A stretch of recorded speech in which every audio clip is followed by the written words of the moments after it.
Leading Britain's conversation. LBC with James O'Brien. It is 12:48. Simon Marks is here. Nigel Farage has been bemoaning the failure of the United Arab Emirates to buy the Daily Telegraph, which is extraordinary. He's accused Britain, his country, of course, of being not very straight with the UAE, which is an interesting development, given that not that long ago he said he would be deeply uncomfortable if that deal went ahead. Whether or not this has anything to do with the fact that Nigel Farage has been visiting Dubai a lot. I think he attended a Grand Prix, perhaps as a guest of the UAE government, and his position has changed. And it is to the UAE that I will turn Simon Marks's attention first this afternoon, because we talk often about how hard it is to keep up and how flooding the zone with questionable or possibly corrupt behaviour has become so commonplace that you can be forgiven for missing events. But this $500 million deal that Donald Trump struck with an Abu Dhabi sheikh shortly before his presidential inauguration deserves a little more coverage, Simon. It certainly does, James, and the coverage, of course, has been sparked by investigative reporting done by the Wall Street Journal that was published within the last few days. Again, an example of the Journal, a Murdoch-owned publication, really going for it as far as Donald Trump is concerned. We've seen similar actions in the last few days from the Journal accusing the White House of lying over the killing of Alex Pretty in Minneapolis. But what the Wall Street Journal revealed is that 4 days before Donald Trump's inauguration in January of last year, a $500 million stake was purchased in World Liberty Financial. That's his big crypto business. And the purchase was made by a UAE sheikh, Sheikh Tahnoon bin Zayed Al Nahyan, who is the national security advisor to the government of the UAE. It was 2 of his aides that made the purchase and joined the board of World Liberty Financial. Now, this was never disclosed to the American public. And remember that when Donald Trump was first president, back in January of 2017, we went through all of this kabuki because people were concerned that there were going to be conflicts of interest between business and statecraft. And so Donald Trump at one point showed up surrounded by, stacks of documents, and he signed a piece of paper claiming that he was putting his businesses into the control of his family and he would have nothing further to do with them. When reporters in the room asked to see the papers, they were told they couldn't possibly look at them because they were confidential documents. The suspicion has long been that many of those binders were filled with blank pieces of paper. This time round, we haven't even gone through the kabuki. So here is a president of the United States whose crypto venture is now 49% owned by the national security advisor and senior figures within the Emirati government. We know that Trump's family crypto investments have inflated his net worth by $1 billion on paper since he became president.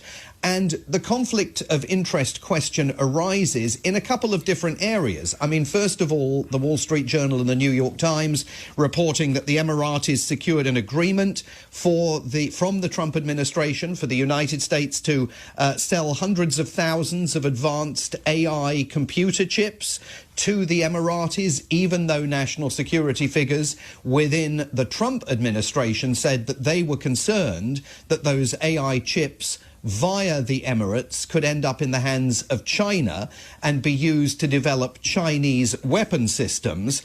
And then there's the not insignificant issue, James, of the genocide that is taking place in Sudan.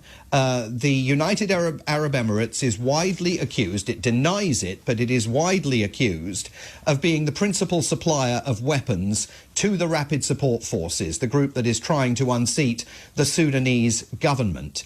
And it is absolutely clear that the Trump administration is under continuing pressure to do more to make representations to the UAE about those arms supplies to the RSF. Indeed, in a paper that was published last week, before we knew about this acquisition of World Liberty Financial, this 49% stake in it by the Emiratis, the Atlantic Council published a paper saying, given Trump's close ties to Abu Dhabi's leadership, there is reason to doubt whether the White House would press the UAE to curtail its support for the Rapid Support Force. And that was before we knew that 49% of his crypto venture had been sold to the Emiratis. I should say that the White House insists, and this is a quote from White House counsel David Warrington, that President Trump performs his constitutional duties in an ethically sound manner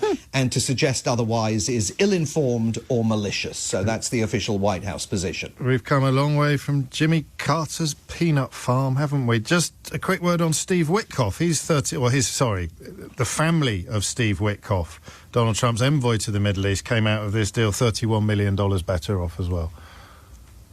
Yeah, and the polluting aspects of money from the region are everywhere within Donald Trump's inner circle. The Saudis made a significant investment in Jared Kushner's private company before Donald Trump came back into power. So across the board, there are questions that can be raised about conflict of interest. But the extraordinary thing is that the checks and balances here have completely disappeared. There's been no massive amounts of pressure for any kind of public inquiry into all of this stuff. I mean, I saw that Senator Elizabeth Warren of Massachusetts was saying over the weekend, Congress needs to do its job. It needs to grow a spine. Well, I mean, you could utter that like a mantra on a daily basis over the last year. Congress has largely disappeared from the lives of the American people as this president puts his pedal to the metal and tries to see exactly how much he can get away with in terms of expanding executive power, accruing an ever-increasing amounts of wealth for him, his associates and his family, and doing so at a time when Americans across the board are saying in poll after poll after poll that they are concerned about the rising costs of groceries at the supermarket every weekend,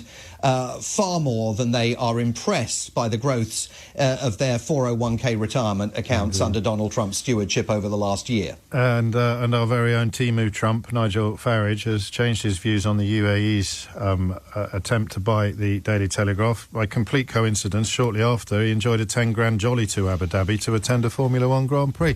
How the world turns. We're short of time. I've taken up too much on this. What else do you need to tell us about?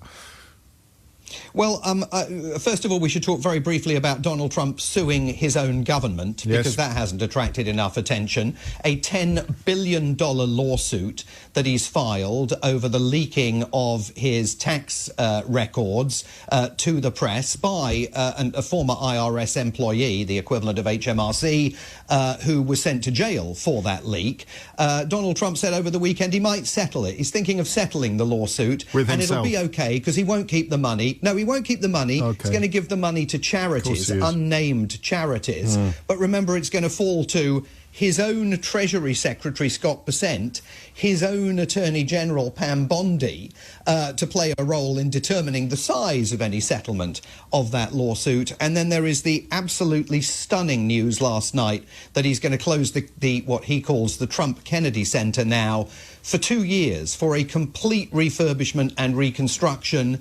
Of course, the reason why he's really doing it is because an array of leading artists and performers have all said that they will not perform at the Trump Kennedy Center and are appalled by his decision to name what is supposed to be a living memorial to slain former President John F. Kennedy, to name that after himself. So his decision now, he's closing it for 2 years from July for complete refurbishment, the refurbishment of a building that was only renovated at a cost of $250 million in a project that ended in 2024. That's extraordinary. So this is the presidential equivalent of taking your ball home, I think. Yes, exactly. That is exactly what it is. All dressed up as a desire to endow the city with the greatest performing arts centre in the world, when the city already has claim to host the greatest performing arts centre in the world. Simon, we'll talk again this week. I am absolutely certain of it. In the meantime, do look after yourself and stay safe.